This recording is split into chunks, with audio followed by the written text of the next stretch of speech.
तो चलिए इस वीडियो में हम बात करेंगे लेआउट के बारे में। बट पहले हम क्या करेंगे कि एक अलग सा फाइल बनाते हैं और जिसका नाम है ना फ्लेक्स लिखा है D3। आप इसको यहाँ पे इसको कमेंट कर देता हूँ, ठीक है, ताकि एरर ना आए। और एक और हम यहाँ पे फाइल बनाते हैं। इस फाइल का नाम हम दे देते हैं day4.html।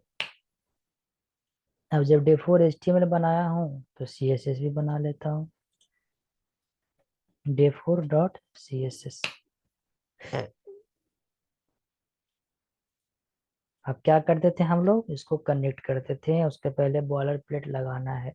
तो शिफ्ट और एक्सक्लेमेटरी साइन देकर हम बॉलर प्लेट लगाएंगे। यहाँ पे इसको कनेक्ट कर देते हैं लिंक से। और हमें चूज क्या करना है कि day4 CSS, ये था day4 CSS। इसके अंदर में हम ले लेते हैं एक div, ये था div, ठीक है। और जब div लिए हैं तो इसमें क्लास इसको लेना पड़ेगा क्योंकि हमको ऐड करना है CSS। तो इसलिए इसको हम ले लेते हैं B1। अब इस B1 के अंदर पहले B1 ही रखते हैं, ठीक है। और हम यहाँ पे CSS ऐड करते हैं .B1। कैसे लेआउट बनाएंगे इसके लिए, सबसे पहले तो हम यहाँ पे बॉर्डर लेते हैं। देखिए स्ट्रक्चर कैसे तैयार होगा अगर कोई वेबसाइट बनाना है तो 1px सॉलिड रेड, ठीक है। और यहाँ पे हम लिख देते हैं विड्थ, सिंपल सा 100% दे दीजिए ताकि ये इंटायर हॉरिजॉन्टल को कवर कर ले। और हाइट क्या लेंगे, हाइट हम यहाँ पे ऑटो लिखते हैं। ऑटो का यहाँ पे मतलब क्या, ऑटो का मतलब सिंपल ऑटोमेटिक, मतलब जो भी कंटेंट हम इसके अंदर भरते जाएंगे ना, इसका जो हाइट है वो बढ़ता ही जाएगा according to the content space, कितना कंटेंट स्पेस ले रहा है, ठीक। इसलिए हाइट ऑटो हम लोग यूज करते हैं, ठीक है। चलिए थोड़ा चलते हैं UI में, देखता हूँ लाइव सर्वर वर्क कर रहा है कि नहीं कर रहा है, कुछ इश्यूज आ रहे हैं क्या। कुछ इश्यूज हैं, हमें देखना पड़ेगा बाद में। चलिए ठीक है, यहाँ पे पाथ पे क्लिक करता हूँ और इसी को हटा देता हूँ। और यहाँ पे नया वाला फाइल क्रिएट करते हैं। ये देखिए यहाँ से लेके यहाँ तक ये एडजस्ट हो गया है। बट इसमें हमने हाइट तो ऑटो रखा है, इसका मतलब इसके अंदर तो कुछ है ही नहीं। कुछ रहेगा तब तो हाइट इंक्रीज करेगा ना। जैसे अगर यहाँ पे हाँ हम 200 px लिखते हैं तो यहाँ पे आपको दिख जाएगा कि हाँ चलो ये 200 px है। बट यहाँ पे तो कुछ है नहीं, तो मैं यहाँ पे ऑटो ही रखेंगे फिलहाल के लिए, ठीक है। रिफ्रेश करेंगे, ये रहा। चलिए अब हमको लेआउट बनाना है। लेआउट किस तरह से होना चाहिए, तो कोई भी वेबसाइट या ई कॉमर्स आप जाओगे ना तो लेआउट आपको इस तरह से मिलेगा। सबसे पहले तो हम आपको कैनवा में ले जाना चाहेंगे और एक नया प्रोजेक्ट के रूप में यहाँ पे हम आपको बताते हैं कि लेआउट कैसे होना चाहिए। जैसे कि अगर हम यहाँ पे जाने के बाद एक सिलेक्ट करते हैं ये,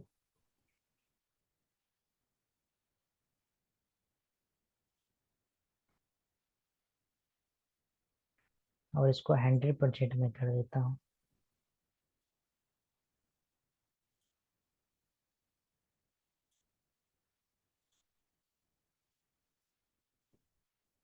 ये देखिए इस तरह से सबसे पहले ये आपका ना हेडर मिलेगा किसी भी साइट का।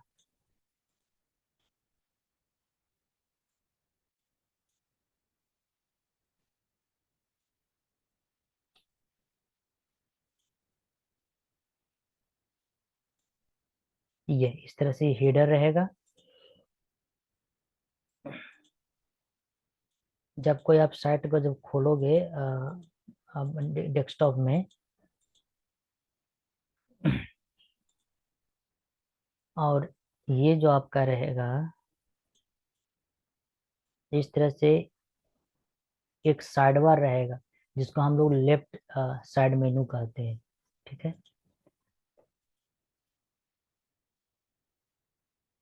और यहाँ पे ये कंटेनर रहेगा, जिस कंटेनर में आपको बहुत सारे आपको बॉक्सेस मिलेंगे, आइटम मिलेंगे, प्रोडक्ट मिलेंगे इस प्रकार से। अगर हम इसमें जाएं तो ये छोटा छोटे आपको ऐसे मिलेंगे, एडजस्ट करते हुए इस तरह से आपको बॉक्स मिलेंगे। तो हम कहना चाह रहे हैं कि इसको किस तरह से हम डिजाइन करेंगे वेब पेजेस। इसको डिजाइन किस तरह से करेंगे, इस तरह से प्रोडक्ट आपको शो करवानी है। यहाँ पे ये रहेगा। तो आप पहले देखिए, मैंने जो भी यहाँ पे किया है वो सारे बॉक्सेस ही है। ये जो नंबर है ऊपर में, ये बॉक्स ही है। और ये जो है ये भी एक बॉक्स है, ये भी एक बॉक्स है। और इस बॉक्स के अंदर में छोटा छोटा ये आइटम है, बॉक्स है, जिसमें हमको कंटेंट और प्रोडक्ट का इमेज वगैरह शो करवाना होता है। जैसे आप कोई साइट विजिट कीजिएगा, जैसे blinkit.com, अगर आप यहाँ पे जाएंगे, ये देखिए। चलिए इसको हटाइए, ये बहुत कुछ खोज रहा है। इससे अच्छा माई होम ग्रोसर्स में चलते हैं। ये भी एक ई कॉमर्स साइट है। ये देखिए। तो अगर हम कोई प्रोडक्ट को हम यूज करते हैं, जैसे ये देखिए प्रोडक्ट है, अगर इस प्रोडक्ट पे जाते हैं हम आपको सिर्फ डेमो अब दिखा रहे हैं कि किस तरह से होता है ये साइट, किस तरह से ये दिखता है प्रोडक्ट वगैरह।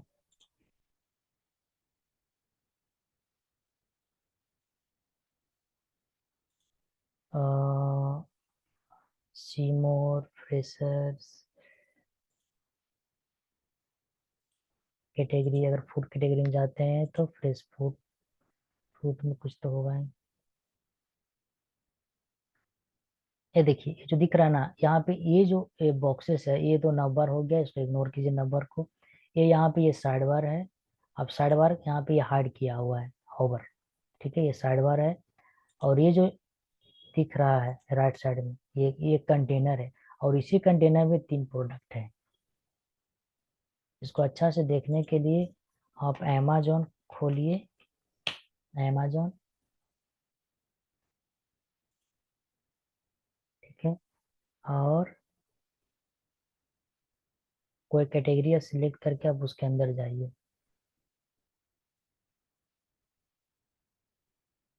जैसे मोबाइल कैटेगरी अगर हम जाते हैं मोबाइल पे, तो ये देखिए किस तरह से ये एडजस्टेड है। ये सारे जो दिख रहे हैं, ये लेफ्ट साइड में जो दिख रहा है, ये तो साइड साइड मेनू हो गया ये सारे। और राइट साइड में ये जो जितना स्मार्टफोन एसेसरीज और ये जो बॉक्सेस हैं, ये सारी चीजें, ये सब मैं सिखाऊंगा। बॉक्सेस, ये एक बॉक्स में ही है। ये बॉक्स देखिए उसका बैकग्राउंड कैसा है, जो दिख रहा है ना ये ग्रीन, हल्का ग्रीन, ये बॉक्स है। उस बॉक्स में इतने सारे बॉक्सेस हैं। इन छोटे छोटे बॉक्स को हम कार्ड कहेंगे। और ये जो बिग कार्ड है, बड़ा कार्ड, जो मोबाइल का इमेज यहाँ पे लगा हुआ है। तो इस तरह से पेजेस हैं हमको डिजाइन करनी है। ठीक है। तो यही लेआउट हमने यहाँ पे तैयार करके आपको बताया है कि ये ऐसे होना चाहिए। कि ये नववर हो गया, जैसा कि यहाँ पे आप देख रहे हो, इस अमेजोन में ऊपर में नववर हो गया, ऊपर में जितना भी दिख रहा है।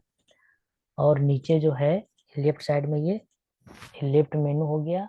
और ये डिव है, एक बॉक्स है, कंटेनर है, जिसमें हम कंटेंट को दिखा रहे हैं। तो चलिए इस तरह से चीजों को हम बना कर देखते हैं अभी। तो हम जाएंगे अपना इसमें, और सबसे पहले तो हम इसमें कुछ डालेंगे।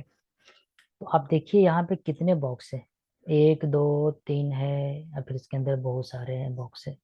तो सबसे पहले एक बड़ा बॉक्स है। इस बड़ा बॉक्स में कितने बॉक्स हैं, एक दो तीन, पहले ब्लैक वाला हम काउंट करते हैं। तो एक है, दो है और तीन है। यहाँ पे कितने, यहाँ पे तो कुछ नहीं, ये तो एक बड़ा बॉक्स ही है। इसी में तीन बॉक्स हमको डालना है। तो इस बॉक्स में अगर हम एचटीएमएल में जाएं तो इसमें तीन बॉक्स हमको डालना है। तो डी एक,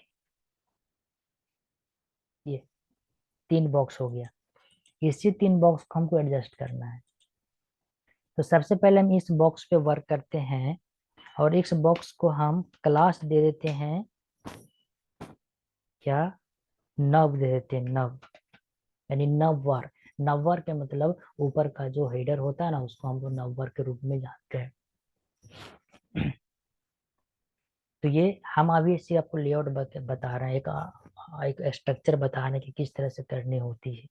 जब आप डिप जान गए, बॉक्स जान गए, फ्रेश जान गए, ग्रिड जान गए, तो ये भी आपको जानना जरूरी है।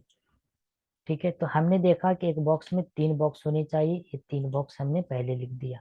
हमको हमेशा एक नियम से फॉलो करते हुए आना है, ना कि डायरेक्ट हमको जंप कर जाना है और ग्रिड लगा देना है, फ्लेश लगा देना। नहीं, अगर आप ऐसा करोगे तो फंस जाओगे अंत में जाकर, जब आप रिस्पॉन्सिव बनाओगे तो। ठीक है, तो आपको एक प्रॉपर तरीके से स्ट्रक्चर पहले करना है कि हमको ये स्ट्रक्चर चाहिए और इस स्ट्रक्चर के अंदर हमको कंटेंट चाहिए। तो सबसे पहले हमको नव चाहिए, नव में क्लास हमने दे दिया नव। अब चलिए हम चलते हैं इसके अंदर CSS में, और यहाँ पे हम लिखते हैं डॉट नव फ्लावर ब्रैकेट के अंदर। अब इस नब को हमको बताना है। अगर मैं UI में जाऊँ, रिफ्रेश करूँ, तो कुछ नहीं दिखेगा, क्योंकि हमने नब को कुछ दिया ही नहीं है, नब में कुछ है ही नहीं। तो नब में सबसे पहले तो हम बॉर्डर दे देते हैं। हम अभी स्केलेटन तैयार कर रहे हैं, ठीक है, एक डिजाइन।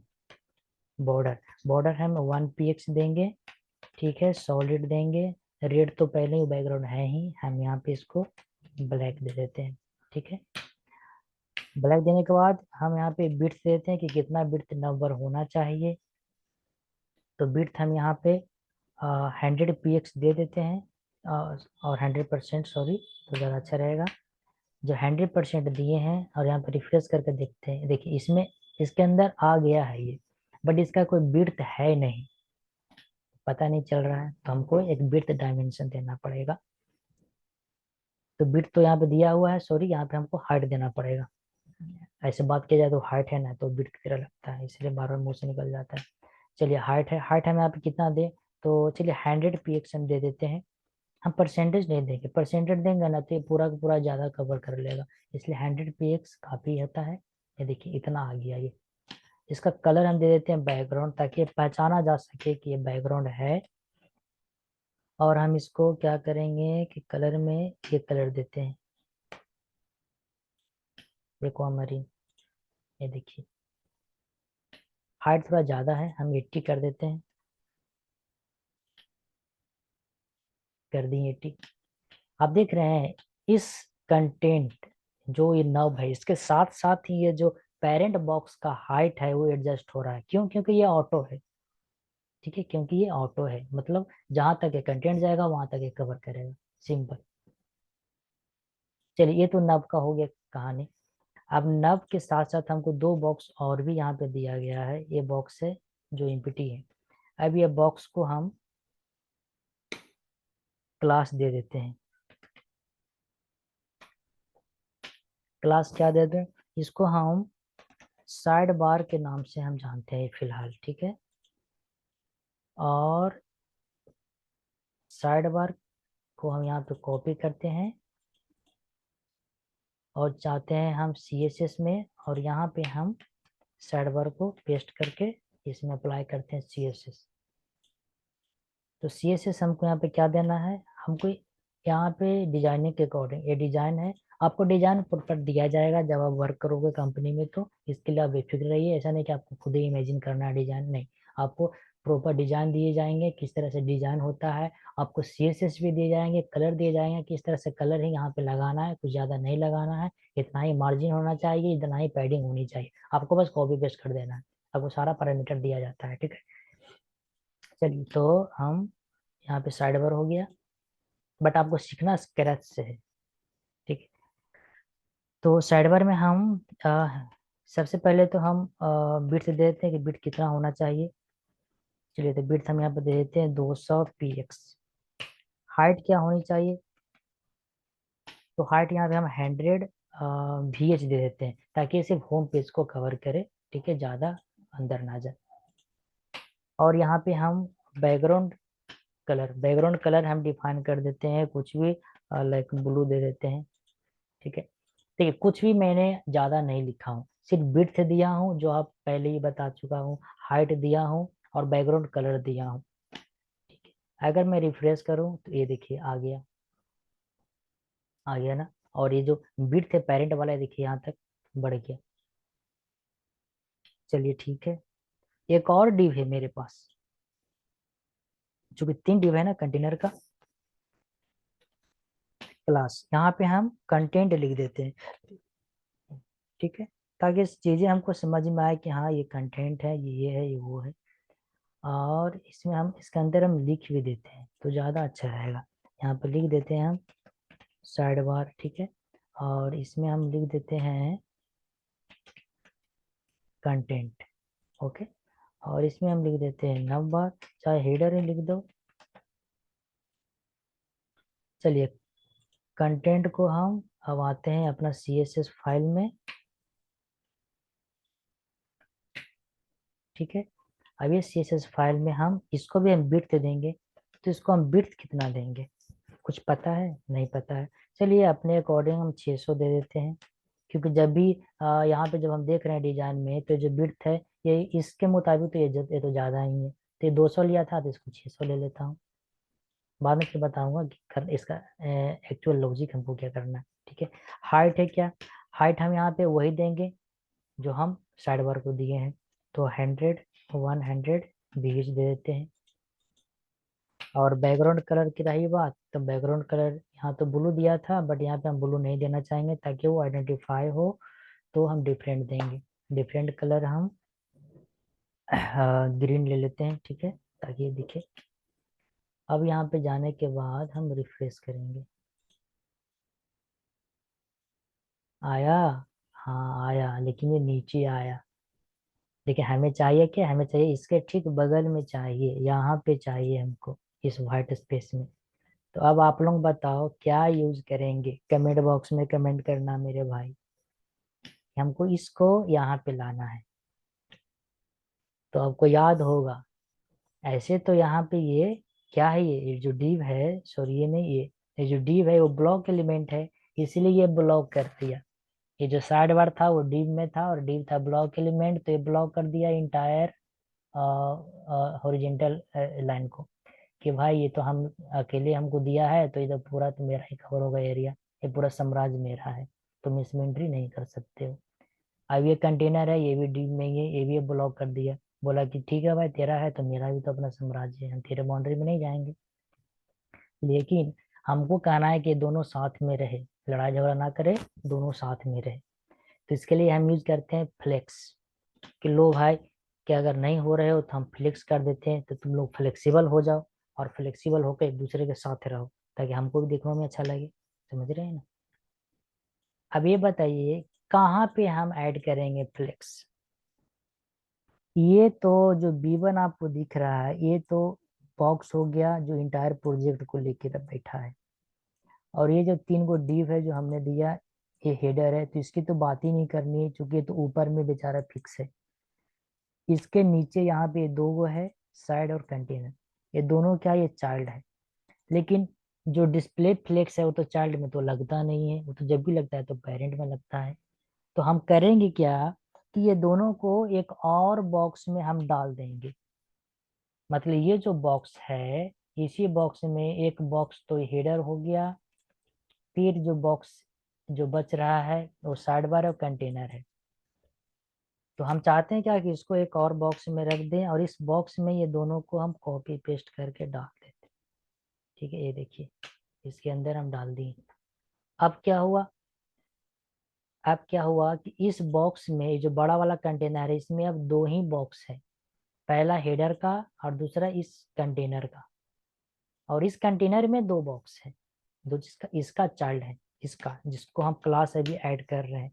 इस क्लास को हम यहाँ पे दे देते हैं क्या, आ, इसको B2 नाम दे देता हूँ, ठीक है, B2। तो जो B2 है ना, एक बॉक्स है जिसके अंदर 2 छोटे छोटे बॉक्स हैं, साइड बार है और कंटेंट है, ठीक है, जो चाइल्ड है। और ये जो B2 है क्लास वाला, और जो नव है, ये दोनों है जो इसके चाइल्ड है, इसके, ये जो B1 को। तो ऐसा नहीं है कि जो साइड बार और कंटेंट है जो इसका, इस B1 का चाइल्ड नहीं है, इसका भी चाइल्ड है, क्योंकि ये इसके अंदर है, ठीक है। अब हम यहाँ पे लागू कर सकते हैं फ्लेक्स डिस्प्ले फ्लेक्स इस क्लास B2 में, तब जाके ये दोनों एडजस्ट होंगे, वर्क करेंगे। ऐसे वर्क करने वाला तो थी नहीं, लेकिन जब इसको पेरेंट में डाल दिया तब ये वर्क करेंगे। पहले जाते हैं यूआई में, रिफ्रेश करते हैं, कुछ चेंजिंग होता है? नहीं होता है। क्यों? क्योंकि होगा ही नहीं। सिर्फ हमने क्या किया, एक डिप एक बॉक्स में इसको डाल दिया, बट बॉक्स के साथ कुछ तक किया तो नहीं है। तो चलिए B2 के साथ हम छेड़छाड़ करते हैं। तो ये हमारा है B2। देखिए लिखने से पहले ना मैं एक बता दूं, आप ना एक नियम को फॉलो कीजिए। जैसे कि ये जो CSS है, ये B2 है, इसके बाद एक कंटेंट है। तो हमने यहाँ पे देखा CSS में कि कंटेंट यहाँ लिखा हुआ है, बट यहाँ पे जो B2 जो आ रहा है ना, वो कंटेंट के ऊपर आ रहा है और साइड वर्क के ऊपर है। तो हम चाहेंगे कि दोनों के ऊपर में इस B2 क्लास को हम एडजस्ट करें। तो अगर हम CSS में जाएं, यहाँ पे साइड वर्क, यहाँ पे कंटेंट है, तो इसके ऊपर में हम यहाँ पे लिखेंगे, एक अच्छा तरीका होता है। चलिए यहाँ पे हम क्या करेंगे, दोनों को हमको साथ मिलाना है, फ्लेक्सिबल बनाना। वो दोनों कहता है क्या है कि मेरा साम्राज्य है। हमको ठीक है भाई, तुम्हारा साम्राज्य, देखते हैं कब तक रहता है। लो फ्लेक्स कर दिए, लो रिफ्रेश कर दिए, लो अब बनाओ अपना साम्राज्य। हो गया दोनों साथ में। क्या देखने में अच्छा है? नहीं है, क्योंकि ये 500 px है और ये साइड बार जो 200 px है। चलिए ज्यादा और कम करके देखते हैं। कहाँ गया साइड बार? ये साइड बार। इसको हम क्या करते हैं कि इसको हम 300 px कर देते हैं, और ये जो है विड्थ कंटेंट का, इस कंटेंट को हम 800 कर देते हैं। देखिए फिर भी यहाँ कम रहा है। चलिए और बढ़ा देते हैं, 800 की जगह पे हम 900 कर देते हैं, और 1000 कर देते हैं, 1000 px। ये देखिए फिर भी ना थोड़ा बहुत कम रहा है। क्या ये सही तरीका है? बार बार CSS फाइल में जाओ और 10 px 20 px इस तरह बढ़ाते रहो, इंक्रीज डिक्रीजिंग करते रहो। ये सही तरीका नहीं है, बहुत इरिटेटिंग है, टाइम टेकन है। आपको क्या करना है कि यहाँ पे, यहीं पे वो जगह है जहाँ पे हम लोग परसेंट यूज करते हैं। क्या यूज करते हैं? परसेंट।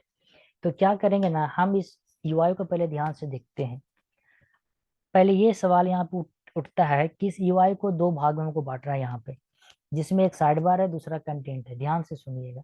क्या करेंगे कि इसको हम परसेंट में बांटेंगे। अगर हम इस साइड बार को 20% ले लें और इस कंटेंट को 80% ले लें, तो टोटल मिला के 100% हो जाएगा ना? एकदम हो जाएगा। तो बस वही हम करते हैं। ये जो है साइड बार, इसको हम कहेंगे कि भाई तुम तो छोटा मोटा हो, छोटा ही कंटेंट लोगे, इसलिए 20% में तुम मैनेज कर लो, और बाकी जो परसेंट है ना, वो हम कंटेंट को दे देते हैं, क्योंकि ये बच्चा को कुछ ज़्यादा ही रखना है। तो लो 80%। अब इसको हम रिप्लेस करते हैं। ये देखिए परफेक्ट आ गया ना, किसी प्रकार का कोई झोल झाल नहीं है।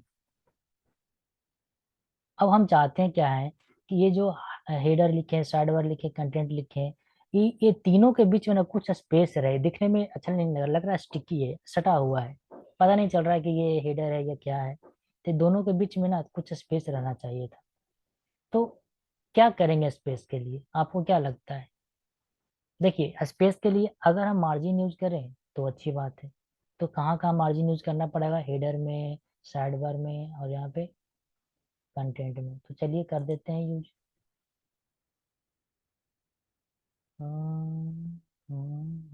कहाँ गया? फिर नंबर है। अगर नंबर में मार्जिन यूज करते हैं, चलिए देख लेते हैं क्या होता है। बट मैं तो नहीं चाहूंगा कि मार्जिन इसमें यूज हो। ये देखिए जब मार्जिन यूज किया ना, तो ये ऊपर से ये हो गया। तो क्या हेडर ऐसा होता है कि ऊपर से स्पेस हो, इधर से स्पेस हो? नहीं, ये ठीक नहीं है। हम यहाँ पे मार्जिन यूज नहीं करेंगे। हेडर जैसा उसको हेडर को ही रहने देंगे। और हम क्या करेंगे कि ये जो दिख रहा है बॉक्स, साइड बार कंटेनर, ये हम जानते हैं कि ये एक और बॉक्स में है, तभी ये फ्लेक्स हुआ है। तो उस बॉक्स में हम मार्जिन टॉप लगाएंगे और ऊपर से कुछ मार्जिन दे देंगे, स्पेस दे देंगे, ताकि हेडर थोड़ा ऊपर रहे और कंटेंट नीचे रहे। तो हम जाते हैं, अगर हम HTML में, तो देखते हैं क्या है कि ये जो B2 है, इसी के अंदर ये दोनों है। तो अगर B2 में अगर हम टॉप लगा दें, मार्जिन टॉप, तो ऊपर से आ जाएगा ना नीचे। हाँ तो लगा देते हैं। कहाँ गया B2? ये है B2। चलिए लगा देते हैं मार्जिन टॉप 20 px, तो काफी है, क्योंकि ज्यादा स्पेस भी अच्छा नहीं है। ठीक है, हो गया। अब ये दोनों का क्या किया जाए? ये दोनों का इधर भी स्पेस है, इधर भी स्पेस है। सिंपल तरीका, किसी एक को में CSS लगा दिया जाए, तो साइड बार को ऐसे ही रहने देते हैं, और जो कंटेंट है ना उसमें हम मार्जिन लेफ्ट कर देते हैं, क्योंकि लेफ्ट से हमको थोड़ा स्पेस चाहिए, तो लेफ्ट से हमको उसका स्पेस दे देते हैं। तो ये है मेरा कंटेंट। इसमें क्या करते हैं कि मार्जिन हम लेफ्ट, मैंने बताया था कि बहुत ज्यादा आप यूज करोगे padding left, padding top, margin left, ये बहुत ज्यादा यूज होते हैं। ठीक है, हमको ज्यादा स्पेस नहीं चाहिए इसमें, हमको 5 5 px नहीं चाहिए, इतना से ही पता चल जाएगा कि चलो भाई दो भाग में बटा हुआ है। तो बट गया ना, ये हमारा तैयार हो गया लेआउट, इसको हम लेआउट कहेंगे। चलिए अब इस कंटेंट में हमको डालना है वो सारे बॉक्सेस, जो बॉक्सेस हम यहाँ पे डिजाइन किए हैं। तो चलिए डाल देते हैं फटाक से। तो कैसे डालेंगे, ये है हमारा कंटेंट, इस कंटेंट के अंदर में जाएंगे, आगे अंदर में, और इस कंटेंट को हम हटा देते हैं, क्योंकि कंटेंट में तो अब हमें आइटम डालना है। इसी कंटेंट में कई सारे बॉक्स होंगे, ये देखिए बॉक्स दे दिए, 1 2 3 4 5 6 7 8 9 10 11 12, 12 तो चलेगा नहीं। ठीक है, अब इसमें हमको क्लास डालना है, तो चूंकि क्लास तो सेम ही होगा, करना क्या है, सिंपल सा, सबसे पहले अगर आप एक साथ इतने सारे डी में एक साथ आप कैसे लिखोगे, यहाँ पे अब मैं सिखाऊंगा लिखने के लिए। अगर आप एक एक करके लिखोगे तो आपको बहुत टाइम लगेगा लिखने में, उतना टाइम तो होता नहीं है प्रोडक्शन में, आप इरिटेट हो जाओगे। तो आपको दबाना क्या है, कंट्रोल अल्ट, और ये नीचे का ना एरो साइन है उसको, ये देख लीजिए एक बार में ये सिलेक्ट हो गया, कंट्रोल अल्ट और एरो साइन, स्पेस देंगे एक बार स्पेस हो जाएगा, क्लास देंगे, इक्वल टू डालेंगे, ऑटोमेटिक डबल कोट्स आ जाएगा। यहाँ पे क्लास का नाम दे दें, क्योंकि एक ही क्लास तो मुझे चाहिए, तो यहाँ पे हम लिख देते हैं आइटम, आ गया आइटम। मैंने ये कैसे किया था, मैंने किया था कि CTRL plus ALT plus arrow sign, down arrow जिसको कहते हैं, डाउन DOWN, डाउन एरो। ठीक है, ये मैंने प्रेस किया था, तो ये यहाँ से लेकर यहाँ तक एक बार में आ गया, कवर किया। ठीक है, ये शॉर्टकट कमांड थोड़ा बहुत आपको जाननी चाहिए। चलिए अभी आइटम तो आ गया, क्या कुछ आता है UI में, ये देखिए, ये तो हट गया लेकिन कुछ आया नहीं, कुछ आएगा भी नहीं। हम जाते हैं CSS में, अब यहाँ पे लिखेंगे item dot ITA, item, item में हमको देना पड़ेगा, यहाँ पे आइटम में हमको कुछ देना पड़ेगा, तब हमको पता चले। तो सबसे पहले तो हम बॉर्डर देंगे, फटाक से हम बॉर्डर लिख देते हैं। ठीक है, और इसके अंदर हम 1px सॉलिड रेड दे देते हैं, रेड देने के बाद इसको थोड़ा बिट दे देते हैं, बिट कितना होना चाहिए था, तो 200px डाल देते हैं, क्योंकि लेआउट ही तो तैयार करना है। और हाइट में हम 300 डाल देते हैं, 300px, और बैकग्राउंड तो देना ही पड़ेगा ताकि पता चले कि ये कहाँ पे है और कैसा दिख रहा है। तो बैकग्राउंड में क्या डालें, हम यहाँ पे ब्लैक डाल देते हैं। ठीक है, ब्लैक,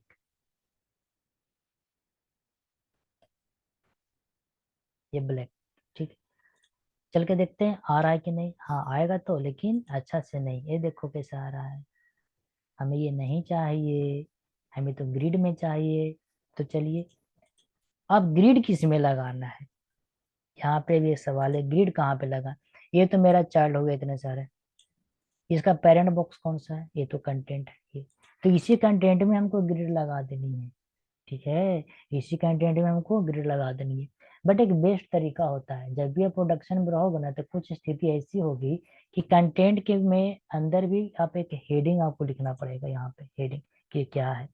तो वैसी स्थिति में आपको क्या करना होगा ना, कि इस चाइल्ड को एक और कंटेंट में रखना पड़ेगा, एक और कंटेनर आपको बनाकर रखना पड़ेगा एक बॉक्स में। तो हम वही चीज अप्लाई करेंगे। इस वीडियो को ना ध्यान से देखना, 2 बार देखना, ये लेआउट ना बहुत लोगों को तैयार करना नहीं आता है। ठीक है, अभी ना लेआउट तैयार किए हुए कंटिन्यू कोडिंग करना शुरू कर देते हैं, तो एडजस्ट कहाँ से होगा, बिट तो इधर उधर होगा ही ना। ये देखिए यहाँ पे मैंने एक बॉक्स बनाया, और इस बॉक्स में इसको हम डाल देता हूँ। ये एक प्रॉपर तरीका है, सही तरीका है। चलिए अब यहाँ पे हम क्लास दे देते हैं। ठीक है, क्लास में यहाँ पे हम क्या दे दें, कंटेंट बॉक्स है ना, चलिए यहाँ पे कंटेंट बॉक्स नाम दे देता हूँ। एक्चुअली में नाम ना यूनिक दीजिएगा, कंटेंट बॉक्स BX दे देता हूँ। चलिए ठीक है, रिफ्रेश करेंगे, बिल्कुल सारा चीज़ें वैसे को वैसे ही रहेगा, किसी प्रकार कोई चेंजेस नहीं होगी। अब हम इस कंटेंट बॉक्स को कॉपी करेंगे। अब जो पेरेंट है, इसका जो करेंट पेरेंट, लेटेस्ट पेरेंट इस चाइल्ड का, वो है मेरा ये कंटेंट BX। ठीक है, अब कंटेंट BX से जाते हैं, यहाँ पे है मेरा CSS फाइल, यहाँ पे लिखते हैं हम dot content BX, flower bracket देंगे, इंटर प्रेस करेंगे, इसके अंदर हमको ग्रिड फिट करना है। तो वो था मेरा CSS डिस्प्ले ग्रिड, ये था ग्रिड। और ग्रिड के बाद हम दे देंगे यहाँ पे फटाक से ग्रिड टेम्पलेट। ये देखिए सेशन आ रहा है, ग्रिड टेम्पलेट कॉलम्स। कॉलम्स क्या डाल देते हैं, रिपीट। सिर्फ सिंपल एक ही याद रखना है, रिपीट। रिपीट के अंदर जाना है, कितने कॉलम चाहिए उसका नाम लिख देना है। ठीक है, कितने कॉलम चाहिए उसका नाम लिख देना है। यहाँ पे मैं लिख देता हूँ एक बार, जो रिपीट होती है,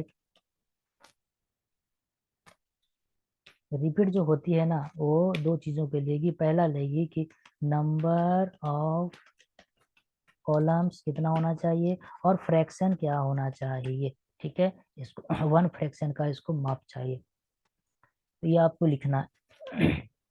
इसके अंदर में आएंगे, रिपीट है, रिपीट के अंदर में नंबर ऑफ कॉलम हमको 4 चाहिए, कॉमा चाहिए, और 1 FR हमको डाल देना है आंख बंद करके। जाना है UI में, यहाँ पे रिफ्रेश करना है, ये देखिए आ गया, आ गया ना, ये 1 FR, सिंपल। इसके बाद दो प्रॉपर्टी और थी, वो थी रो गैप। रो गैप की, ये थी रो गैप की। रो गैप हमें कितना चाहिए, तो हम चाहते हैं कि रो गैप ना 5 px ही रहे, ज़्यादा ना रहे। और जो कॉलम गैप है वो तो ना ही भी रहेगा, फिर भी कोई दिक्कत नहीं है कॉलम गैप में, फिर भी हम 10 px तो चाहेंगे ही इसमें। ठीक है, इसको रिफ्रेश करते हैं, ये देखिए ये आ गया। तो क्या ये देखने में अच्छा लग रहा है, नहीं लग रहा ना, क्यों? क्योंकि ये जो ग्रीन बैकग्राउंड का जो कंटेंट है, हाँ ये जो बॉक्स है, इसका जो हाइट है वो हमने फिक्स कर रखा है 100 VH, इससे ज़्यादा ये नहीं बढ़ सकता। बट हम क्या करेंगे कि इसका जो भी हाइट है ना, ये भी हम ऑटो कर देते हैं। अगर हम ऑटो करते हैं, रिफ्रेश करते हैं, तो क्या होता है, ये देख लीजिए, ये साइड बार यहीं पर आ गया और ये यहाँ तक बढ़ गया। अब बताइए क्या ये अभी सही है? हाँ ठीक है। अब जाते हैं तुरंत HTML में। अब हम यहाँ पे हेडिंग देते हैं। मैंने बताया था कि कभी कभी ऐसी स्थिति आएगी कि आपको ना कंटेंट के अंदर हेडिंग डालना पड़ेगा, जो आपको लगेगा कि यहाँ पे क्या हम डालें। तो हेडिंग के लिए हम बहुत सारे टैग को यूज करते हैं। बहुत सारे टैग होते हैं, जैसे H1, H2, H3, H4, H5, H6 तक। मैं इसका एक इंट्रो दे देता हूँ यहाँ पे लेआउट में। सपोज दैट यहाँ पे अगर हम H1 लिखें, तो H1 ये सबसे बड़ा साइज लेता है। ठीक है, H1। इसके बाद H1 में अगर हम लिखें यहाँ पे PRODUCT प्रोडक्ट कैटेगरी, और पहले हम जाएंगे UI में, चेक करेंगे, ये देखिए ये बड़ा साइज लेता है प्रोडक्ट कैटेगरी। ठीक है, तो हम चाहेंगे कि इस H1 को हम छोटा करें, तो इसको हम अगर कॉपी पेस्ट करते हैं और यहाँ पे हम H2 लिखते हैं, H2 कैसा दिखेगा, ये देखिए इससे छोटा। फिर हम चाहते हैं कि ये और भी छोटा दिखे, तो 3 यूज करेंगे, ये देख लिए 3 में ये आ रहा है। इसको नाम हम यहाँ पे दे देते हैं, ये H1 है, ये H2 है, ये H3 है। एक और चीजें हैं, H4, H4, ये देख लीजिए H4 छोटा। एक और है H5, और एक और है H6। तो हम चाहेंगे कि आप ये सारी चीज़ों को याद रखें। ये आपको टाइप करते करते याद हो जाएगा, ठीक है। जब बार बार आप यूज करोगे ना तो आपको याद हो जाएगा। ये चीज़ें कोई बड़ी बात नहीं है। ये देख लीजिए इतना छोटे H7 नहीं होते। H7 में आपको चीज़ें इसी तरह नजर आएगी जैसा कि ये है। तो ये सारे टैग है H1 का हेडिंग देने के लिए। तो ये हेडिंग हो गया। चलिए यहाँ पे क्या देख रहे हैं कि जो कंटेंट जो आया है यहाँ पे, प्रोडक्ट आइटम जो आया है, ये आइटम नहीं लग रहा कि लेफ्ट साइड से थोड़ा सटा हुआ है, थोड़ा सा इधर ही भी रहना चाहिए था। तो हम क्या करेंगे कि ये आइटम किस में, हम पर्टिकुलर आइटम में नहीं जाके सी एस लगा देंगे कि लेफ्ट से हो जाओ, नहीं। हम क्या करें कि ये जिस कंटेंट में है, जिस कंटेनर में ये है, हम उसमें लगाएंगे सी एस एस। तो ये है पेरेंट, इसमें किसमें है, इसमें है ये कंटेंट बी एक्स में। तो ये जो इंडिविजुअल हम इसमें लगाएंगे आइटम में, इससे अच्छा है कि हम इसमें लगा दें। तो कंटेंट बी एक्स में जाएंगे, कहाँ गया कंटेंट बी एक्स, यहाँ है। हम इसमें क्या करेंगे कि थोड़ा सा मार्जिन से हम लेफ्ट दे देते हैं, मार्जिन लेफ्ट है, इसमें हम दे देते हैं 20 px, लेफ्ट से आ जाएगा। देखिए सेमी कोलन छूटने से ना इस तरह से एरर आते हैं, ठीक है। रिफ्रेश करेंगे, ये देखिए अब ठीक लग रहा है। अब क्या करते हैं कि ये जो आपको दिख रहा है HTML में हेडिंग, ये हेडिंग को हम चाहते हैं कि लेफ्ट से थोड़ा स्पेस मिले, ये सारे हेडिंग को H1 H2 H3। तो मैं इस सबको हटा देता हूँ, नेक्स्ट वीडियो में इसके बारे में मैं बताऊंगा, ठीक है। H1 सिर्फ रहने देते हैं, H1। क्या हम इसमें लगाएं क्लास, क्लास लगाना, क्लास लगाएं अच्छी बात होती है, ठीक है, ताकि चीज़ों को आप हमेशा सेपरेट रखें। हो सकता है H1 आप अलग भी यूज करें। अगर सपोज दैट H1 में ही डायरेक्ट आप CSS लगाते हैं तब लगा सकते हैं। आप टैग में भी CSS लगा सकते हैं, इसके लिए आप फ्री हो। जैसे H1 में हम CSS लगाते हैं, तो कलर हम कर देते हैं यहाँ पे वाइट, क्योंकि ये पहले से ही ब्लैक है। रिफ्रेश करते हैं पेज को, ये देखिए व्हाइट हो गया। तो आप टैग में भी CSS लगा सकते हैं। मैं एक बार फिर बोलूंगा कि आप टैग में भी ये CSS लगा सकते हैं, बट ये बेस्ट तरीका नहीं होता है। क्यों? क्योंकि टैग कई सारे होते हैं और वो रिपीटेशन में होते हैं। जैसे H1 में यहाँ लिखा, हो सकता है कि आगे मैं बनाऊंगा इसके नीचे और भी कवर होंगे, जैसे फुटर आएगा इसके नीचे, तो हो सकता है उसमें मैं H1 यूज करूँ। H1 यूज करूंगा तो H1 तो पहले से ही ये यहाँ पे CSS ले रखा है, ये कलर वाइट। अब मुझे रिक्वायर्ड है कि वहाँ मुझे कलर ना वाइट नहीं, हमको ग्रीन चाहिए, रेड चाहिए। तो वैसे स्थिति में आप वहाँ पे स्टक हो जाओगे। तो सबसे बेस्ट तरीका होता है कि आप क्लास यूज करो, ठीक है, इसके जगह पर। अगर आपको यूज करनी है तो यहाँ पे जाओ, यहाँ पे स्पेस दो, यहाँ पे क्लास इक्वल टू H1 लिख दो, ठीक है। आप इस तरह से भी लिख सकते हो, ऐसा नहीं है कि क्लास H1 लिख दिया तो H1 तो टैग है तो ये कैसे वर्क करेगा, नहीं। क्लास अगर आपने H1 लिखा है तो ये क्लास की तरह ही वर्क करेगा। इसके लिए आपको आना है CSS में और उसके पहले डॉट लगा देना है, डॉट H1। अब ये क्लास की तरह वर्क करेगा। अब हम जाएंगे, रिफ्रेश करेंगे, ये देखिए रिफ्रेश करने के बाद स्टिल वही है। बट हमको लेफ्ट से थोड़ा मार्जिन चाहिए था, तो हम मार्जिन इसको दे देते हैं लेफ्ट से। मार्जिन लेफ्ट से हमको 20 px चाहिए। रिफ्रेश करेंगे, ये देखिए 20 px। तो इस तरह से प्रोडक्ट आपको तैयार करने, इस तरह से लेआउट तैयार करना। इस लेआउट को ना मैं चाहूंगा कि आप ना एक दो बार और प्रैक्टिस करो, एक दो बार प्रैक्टिस करो, तब समझ में आ जाएगा कि हाँ इस तरह से हमको बनाने हैं। एक चीज आपने गौर किया, इतना तो कर दिया, ग्रिड लगा दिया, फ्लेक्स लगा दिया, और आप सीख भी गए कि कैसे लगाना है, ठीक है। इसके अंदर कंटेंट आएंगे, इमेज आएंगे, यहाँ पे कुछ आइटम होंगे, वो मैं बताऊंगा बाद में, ठीक है। आप बस इतना भी सीख लो।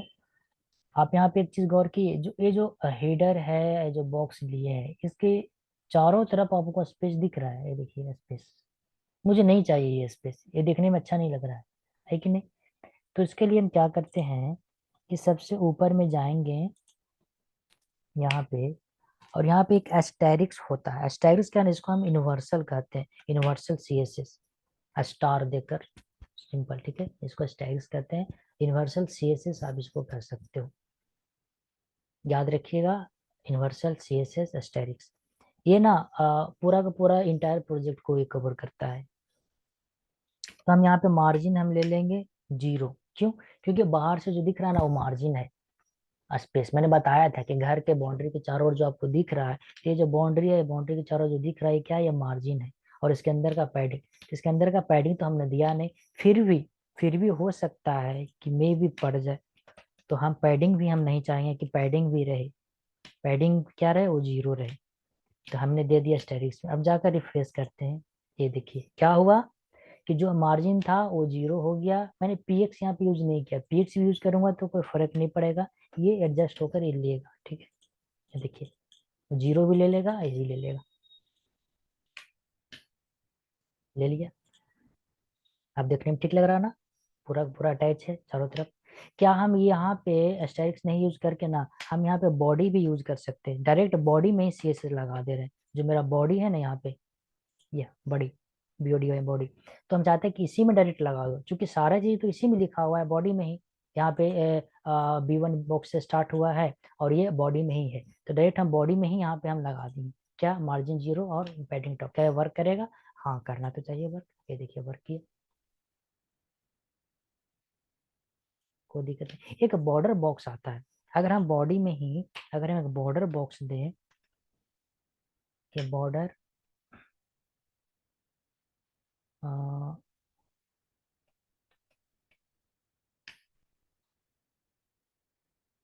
आप यहाँ पे सर्च कर सकते हो, क्या था वो, बॉर्डर बॉक्स। देखिए जब भी कुछ नहीं आए तो गूगल बाबा के पास जाइए और आराम से यहाँ से पूछ दीजिए कि ये बॉर्डर बॉक्स होता क्या है। आपको ये पूरा का पूरा आपको दे देगा।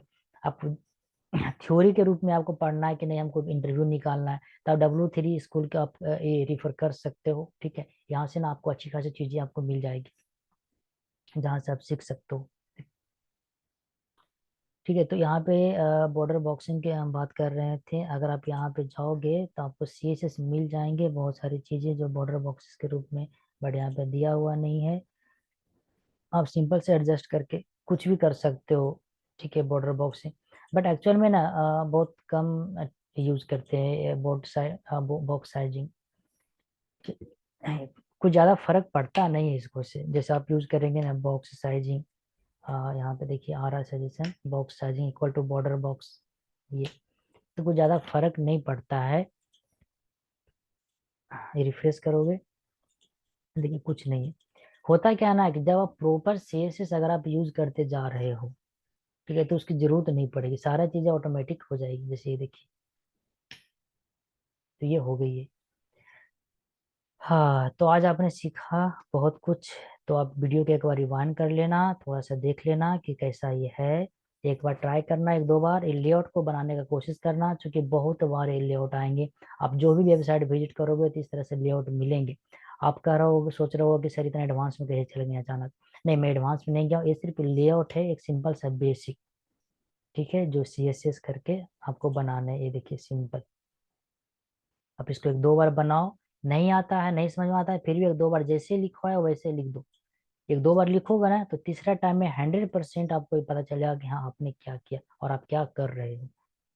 ठीक है, तो ये थी चीजें। तो इस वीडियो हम चाहेंगे कि इतना ही। नेक्स्ट वीडियो में मैं इसके बारे में बात करूंगा थोड़ा। कुछ टैग हैं जो और आपको काम देंगे इसमें, जब आप प्रोडक्ट बनाओगे ना, प्रोडक्ट का पेजेस उसमें काम देंगे, तो कुछ टैग है उसको मैं डिस्कस करूंगा। और एक चीज है CSS में पोजीशन, जिसके बारे में मैं डिस्कस करूंगा। ठीक है, नोट रिलेटिव, बहुत सारी चीजें रिलेटिव ही नहीं है और भी हैं। और कुछ टैग हैं सम टैग्स, ठीक है, जो आपको यूज करने होंगे, उसका बारे में भी मैं बताऊंगा टैग के बारे में। ठीक है, ये सारे टैग हैं जो कॉमन टैग हैं, फंडामेंटल हैं। और अभी जो नेक्स्ट वीडियो में जो मैं टैग के बारे में बताऊंगा वो थोड़ा एडवांस से रहेंगे। उसको एडवांस से अब मत कहो, ऑलरेडी वो चीज़ यूज हो रही है। बट वो जानना जरूरी है, जो MDN फाइल में मिलेगा। ठीक है, और पोजीशन के बारे में मैं बताऊंगा। इसके बाद ये जो CSS का पार्ट होगा ना, कुछ रहेंगे ट्रांजिशन वगैरह। फिर मैं स्मॉल स्मॉल एलिमेंट के बारे में चर्चा करूंगा, जैसे एक प्रॉपर तरीके से बटन कैसे बनाए। ठीक है, उसको हॉवर इफेक्ट कैसे दें, डीप को कैसे हॉवर इफेक्ट दें, आई मीन डिजाइनिंग पार्ट। तो एक दो तीन वीडियो और है जिसमें डिजाइनिंग चलेगी, थोड़े वीडियो लंबे होंगे, क्योंकि डिजाइनिंग पार्ट ना टाइम लेता है। आप जितना उसको इम्प्रूव करोगे, इम्प्रूव होता ही जाएगा, वो कभी अंत नहीं होगा, पूरा जीवन गुजर जाएगा फिर भी नहीं। ठीक है, इतने डिजाइनिंग, ऐसा डिजाइनिंग होते हैं, बहुत ही क्यूरियस पार्ट होते हैं। ठीक। एनिमेशन तो मैं नहीं बताने वाला इसमें, क्योंकि एनिमेशन एक अलग ही पार्ट है, बट मैं ऐसा बता दूंगा जो लगेगा आपको एनिमेशन की तरह, जो ट्रांजिशन यूज होगा। अंत में मैं ये बताना चाहूंगा कि लास्ट में हम लोग फ्रेमवर्क यूज करेंगे, ये नहीं, ये एक फंडामेंटल है जानकारी के लिए। चलिए ठीक है, तो इस वीडियो में इतना ही, नेक्स्ट वीडियो में मिलते हैं। Thank you for watching, see you in next video.